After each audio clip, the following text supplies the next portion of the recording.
তো হ্যালো বন্ধুরা, আমি এসেছি আর একটা অন্য ভিডিওতে। যে ভিডিওতে আমি তোমাদের এঁকে দেখাবো একটি সুন্দর গোলাপ ফুল। সেই গোলাপ ফুল যদি তোমরা ভালো করে আঁকতে চাও তাহলে আমার ভিডিওটা শেষ পর্যন্ত দেখতে থাকো।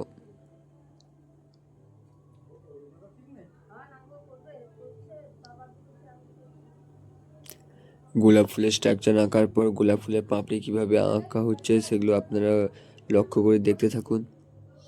প্রথম পাপড়ি আঁকার পর পেছন থেকে একটা পাপড়ি বের করানো হলো, যাতে ফুলটি গোল এবং সুন্দর লাগে। তো ভালো করে দেখুন। আঁকার পর তারপরে পাতা অংশটা আঁকা হচ্ছে। এবার গোলাপ ফুলের ডাঁটি আঁকা হলো। তো দেখতে পাচ্ছেন ড্রয়িংটা কিভাবে লাগছে। এরপর আমরা মার্কার নিয়ে এসে পেন্সিলের উপরে দিয়ে বর্ডার করে নিব, যেন দেখতে সুন্দর লাগে খুবই।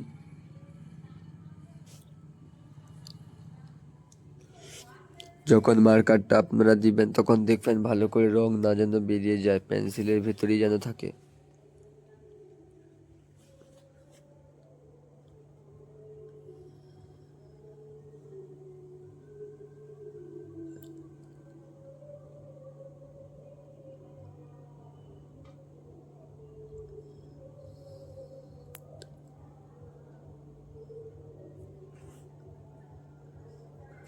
দেখতে পাচ্ছেন এখন আমরা খুব কমপ্লিট হয়ে এসছে ড্রয়িংটা।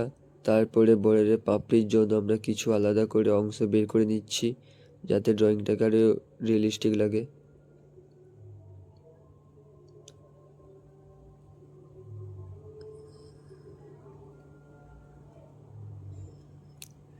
এইবার স্কেচটা খুব কমপ্লিট হয়ে গেছে। তারপর দেখুন আমরা কিভাবে রং করি।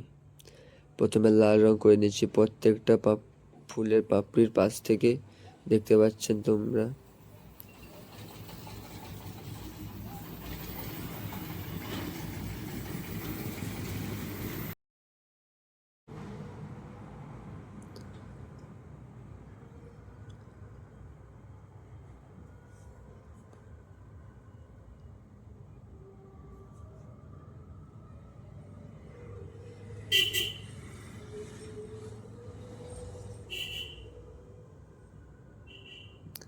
রংটা প্রায় কমপ্লিটের পথে। তো দেখতে থাকুন। আরও ভালো লাগলে লাইক, কমেন্ট, সাবস্ক্রাইব করুন।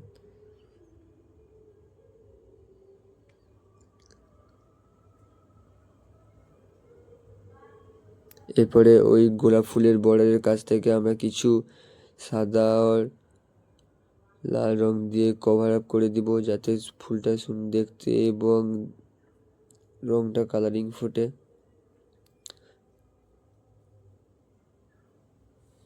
এবার আমরা পাপড়ি কালারটা করে নিব।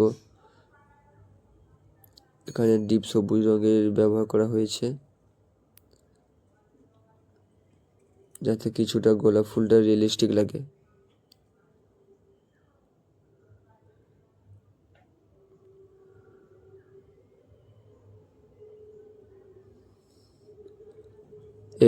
এবার আমরা ওই বর্ডারটার উপরে কিছু সাদা রং দিয়ে কভার আপ করে দিব। দেখুন যদি ভালো লেগে থাকে আপনারা প্লিজ দয়া করে একটি কমেন্ট এবং সাবস্ক্রাইব করবেন।